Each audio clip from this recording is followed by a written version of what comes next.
ओम शांति। आज बाबा ने जिन महावाक्यों का उच्चारण किया है उन्हें हमने अपनी क्लास में आज सवेरे सुना और बाबा ने आज हमें संकेत दिया कि तुम्हारे साथ क्या चीज़ काम में आने वाली है और क्या चीज़ काम में आने वाली नहीं है। बाबा बोले, मीठे बच्चे, यहाँ के करोड़ अरब तुम्हारे काम नहीं आने हैं, सब मिट्टी में मिल जाएगा। इसलिए तुम अब सचखंड के लिए सच्ची कमाई करो। ये वैसे तो भक्ति मार्ग में भी गुरु लोग लोगों को शिक्षा देते हैं। वो साधारण मृत्यु के लिए कहते थे कि कहा जाता है आप मरे जग पर ले। जब व्यक्ति शरीर छोड़ता है तो उसने जो कुछ भी धन दौलत फैलावट किया होता है साथ नहीं जाता। तो उस वक़्त उसको वैराग वृत्ति वो बीच में दिलाते रहते हैं कि भाई तुम उतना ही साधनों में जाओ जितने तुम्हारे लिए आवश्यक है, थोड़े ज़्यादा रख लो फॉर द रेनी डे। लेकिन ये जो बाबा हमको कहते हैं, ये त्रिकालदर्शी बाबा वर्तमान समय को देखते हुए कहते हैं कि नॉर्मल जो डेथ होती वो तो दुनिया हमारे जन्म मरण होता ही है, लेकिन जब सृष्टि नाटक का अंत होता है जिसमें सभी आत्माओं को जब वो समाप्ति का समय आता है तो शरीर छोड़ के अगले जन्म में नहीं जाना है, उनको तो मुक्ति और जीवन मुक्ति में जाना है। नाटक पूरा हो रहा है, उसके लिए बाबा कहते हैं कि जो कुछ तुम फ्यूचर प्लान बना रहे हो, कई लोग अपने लिए नहीं बनाते, सोचते मेरे परिवार के लिए हो जाएगा। बाबा कहते तो सब खत्म होने वाला है, क्योंकि सृष्टि नाटक ही अंत होने वाला है। इस वक्त जो कुछ भी है, जितना ज़्यादा किसी के पास है उतना उसको समझ लेना चाहिए, सब ज़ीरो होना है। जैसे आजकल एक सैंपल हुआ था डिमोनेटाइजेशन, जब पुरानी करेंसी चेंज हुई थी, तो जब अचानक चेंज की गई तो कई लोगों ने जिसके बाद अथाह भंडार थे उनको कितना कष्ट हुआ होगा, कितना उनको महसूस हुआ होगा। तो ये एक सैंपल है। बाबा कहते हैं इसी प्रकार से वो तो करेंसी की बात थी, एक्सचेंज भी हो सकता था। इस वक्त आत्मा अविनाशी कमाई अर्थात सच्ची कमाई जो संस्कार अपने अंदर भरेगी वो साथ जाएंगे। तो क्योंकि नई दुनिया आने वाली है तो पुराने संस्कार भी नहीं चलेंगे, इसलिए नए संस्कार भरना, सच्ची कमाई करना।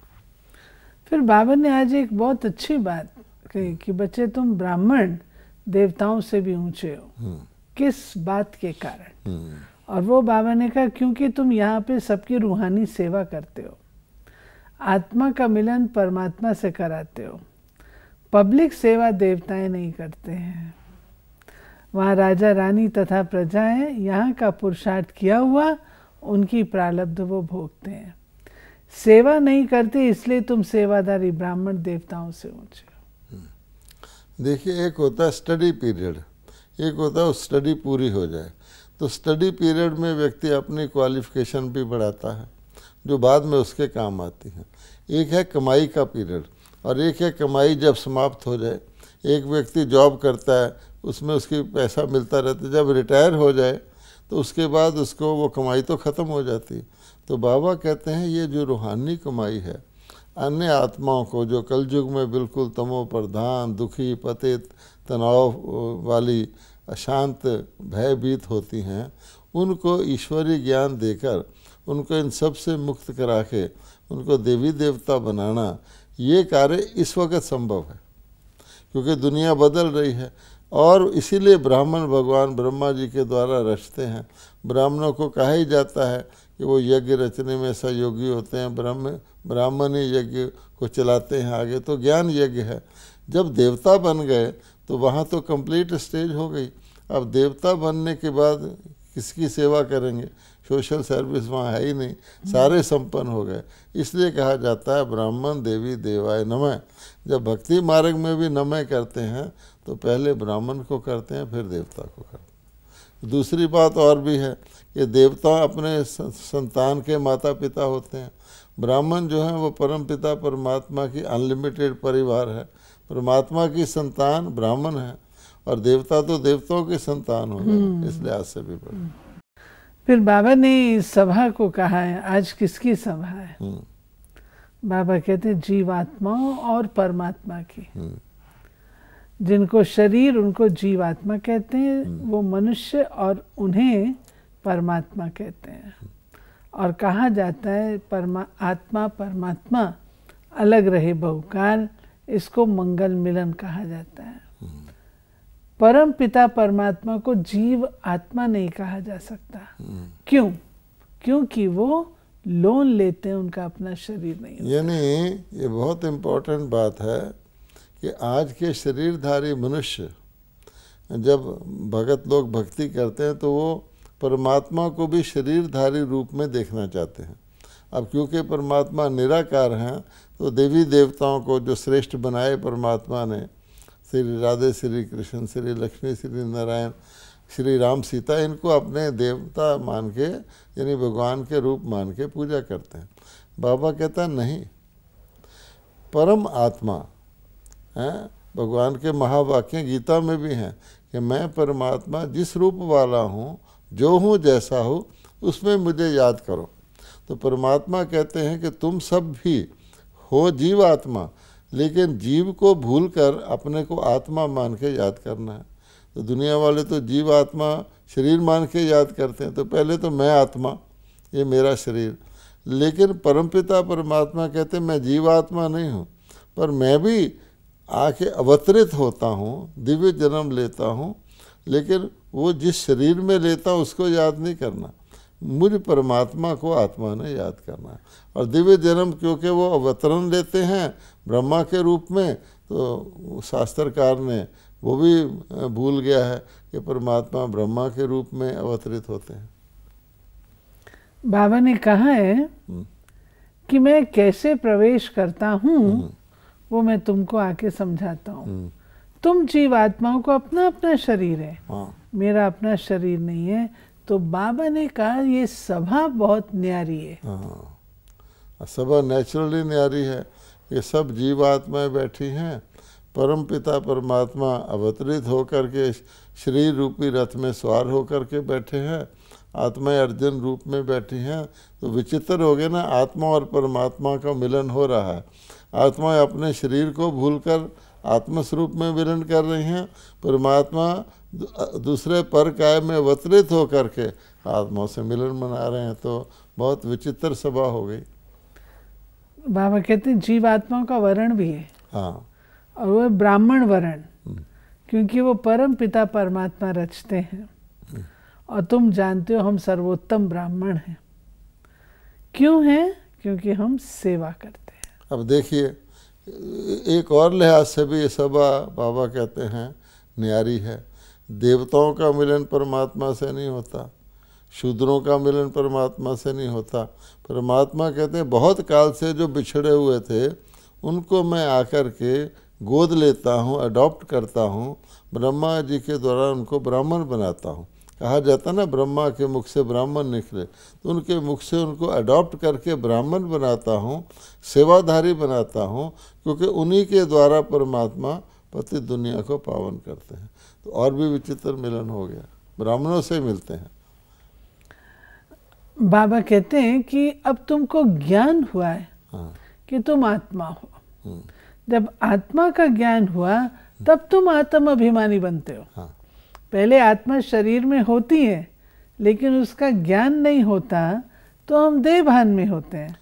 लेकिन जब आत्मा का ज्ञान मिल जाता है तो हम आत्मा अविनाशी है, स्मृति में रहती है, शरीर विनाशी है। एक बात और भी है, हमको ना केवल ये ज्ञान नहीं रहता कि हम आत्मा हैं, हमें ये बता दिया गया कि आत्मा ही परमात्मा है, परमात्मा सब जगह है। तो हम अपने आप को आत्मा ना मान के परमात्मा भी मानने लग गए। तो जब मैं भी परमात्मा, सब जगह परमात्मा, तो आत्मा का ज्ञान इस कारण भी गुम हो गया। एक तो शरीर मानने के कारण हुआ, एक परमात्मा मानने के कारण हुआ। बाबा कहते हैं कि मैं तुमको वापस ले जाता हूँ, मैं सदगति दाता हूँ, सदगुरु हूँ। अब ये बात हम बच्चों को तो पता है, बाकी लोगों को तो नहीं पता है। अब देखिए, इसमें बाबा ने ये कहा है सबकी वानप्रस्थ अवस्था है। दुनिया में वानप्रस्थ अवस्था शरीर के आधार से गिनते हैं क्या व्यक्ति युवा अवस्था से पार हो गया, अब वो रिटायर हो रहा है जीवन से, उसको शरीर छोड़ने के समीप है, इसलिए उसकी वानप्रस्थ अवस्था। बाबा कहते हैं मैं तो आत्माओं को देखता हूँ। अब आत्माओं की वानप्रस्थ अवस्था है, किन आत्माओं की वानप्रस्थ अवस्था है? आत्मा के लिहाज से जो आत्माएं सबसे पहले सतयुग में आई होंगी उनकी ही तो वानप्रस्थ अवस्था है। बाकी जो नई आत्माएं उतरी हैं, मान लो कोई आत्मा 500 साल पहले उतरी है, उसकी वो 5000 साल पहले उतरे की भेंट में तो वानप्रस्थ अवस्था नहीं है, उनको तो पता ही नहीं है। वो तो अपनी सतो रजो स्टेजेस में, तमो में शुरू हुए हैं। ये आत्माएं तमो प्रधान है। इसलिए भगवान कहता है कि वानप्रस्थ का अर्थ क्या होता है? वाणी से परे जाना, अर्थात उस दुनिया में जाना, निर्वाण में जाना, तो उसको कहा जाता है परम धाम में जाना। तो जिन आत्माओं को परम धाम में जाना है उन्हीं को भगवान ज्ञान देते, उन्हीं की समझ में आता है। अगर आप किसी नई उतरी हुई आत्मा को, किसी ऐसे धर्म की आत्मा को जो ताज़ा उतरी है, उसको ये ज्ञान देंगे, उसको समझ में ही नहीं आएगा। तो बाबा ने कहा है कि 5 विकार माया रावण तुम्हारा दुश्मन है, 63 जन्म का दुश्मन है। बाबा ने कहा जो भारत का दुश्मन सो हमारा दुश्मन। इसी ने भारत को सतो प्रधान से एकदम तमो प्रधान बनाया है। अब बाबा कहते हैं पूरा आधा कल्प इसका राज चलता है और अब इस राज्य को हमने समाप्त करना है, राम राज्य लाना है। ये जो 5 विकार की बात है, रावण की बात है, सतो और तमो की बात है, ये लागू ही भारत पर होती है। क्योंकि जो आदि काल में जिसको परमात्मा ने देवता बनाया वही तो पूरा चक्कर लगाते हैं। अगर पूरा चक्कर कोई आत्मा बाद में ही आई है, उसने तो सतयुग देखा ही नहीं है, उसके लिए तो ये पूरे चक्कर की भी बात नहीं। इसलिए रावण को भारत में ही मानते हैं। इसलिए बाबा कहते हैं कि ये 5 विकारों वाली बात अब तुमको पता है, आधा टाइम ये नहीं था। सतयुग में थोड़ी रावण जलाते थे, दशहरा मना, आधा टाइम ये था। अब इसके अंत होने का समय आया है, क्योंकि परमात्मा अवतरित होकर रावण की लंका अर्थात पतित दुनिया को समाप्त करने वाले हैं, आत्मा रूपी सीता को रावण की जेल से छुड़ाने वाले। बाबा की मुरली में प्रायः ईश्वर सर्वव्यापी नहीं है ये बात आती है। और ये बात इतनी इम्पोर्टेंट क्यों है? क्यों बाबा बारंबार कहते हैं? आज भी जैसे बाबा ने कहा कि अगर सर्वव्यापी है तो फिर तो फादरहुड हो जाए, ब्रदरहुड नहीं रहे। और बाप का जो फरमान है मुझे याद करो, याद और सर्वव्यापी से क्या कनेक्शन है? देखिए ये तो सीधी बात है। अब ये जो मान्यता चली आ गई परमात्मा सर्वव्यापी, कौन बोल रहा है परमात्मा सर्वव्यापी है? क्या परमात्मा ही कह रहा है? नहीं तो क्या मैं सर्वव्यापी हूँ? मान लो मैं, मेरे अंदर परमात्मा है, मैं कह रहा हूँ मैं सर्वव्यापी हूँ, तब तो बोल रहे हैं परमात्मा सर्वव्यापी है, तो कोई दूसरा है। फिर परम आत्मा है, और हम जानते हैं साधारण आत्मा है, दुष्ट आत्मा है, देव आत्मा है, महात्मा है। तो ये आत्माएं अलग अलग हैं। जब आत्माएं अलग अलग हैं, मेरी और आपकी आत्मा के संस्कारों में भी फर्क है। दुनिया में एक आत्मा दुष्ट है, एक आत्मा अच्छे काम कर रहा है, तो परमात्मा सर्वव्यापी होने का अर्थ क्या निकलता है? क्या परमात्मा ही खराब काम कर रहा है या करवा रहा है? इसलिए भगवान कहता है मेरे को गुम करने का, पथ भ्रष्ट होने का, मन के भटकने का कारण यही है कि परमात्मा को नहीं जानते। इसलिए भगवान को ये बात समझानी पड़ती है कि सबसे बड़ी भूल मन के भटकने की, यानी टोटल ही आध्यात्मिकता को भूलने की, हर चीज़ को मिक्सअप करने की, ये है परमात्मा सब जगह। वो तो जड़ और चेतन को भी नहीं समझते। आप देखिए एक व्यक्ति के प्राण निकल गए, आत्मा निकल गई, क्या मुर्दे में भी परमात्मा है? अगर मुर्दे में नहीं है तो सर्वव्यापी कैसे? ये तो समझा। हाँ। बाबा कहते हैं कि तुम हो ब्रह्मा की संतान, और ब्रह्मा की संतान तुम आपस में भाई बहन हो। शिव बाबा की संतान होने के नाते से आपस में भाई भाई हो। अब तुम बच्चों को बाप से वर्षा मिल रहा है। यानी बाबा ने 2 रिश्ते बताए हैं आत्मिक स्वरूप से। बर्ड ब्रदरहुड है, आत्मा आत्मा भाई भाई है, शरीर नहीं है। जब हम शरीर में आते हैं, या तो पुरुष का शरीर लेते हैं या स्त्री का, या देवता या देवी, तो इसलिए भाई बहन हो जाते हैं।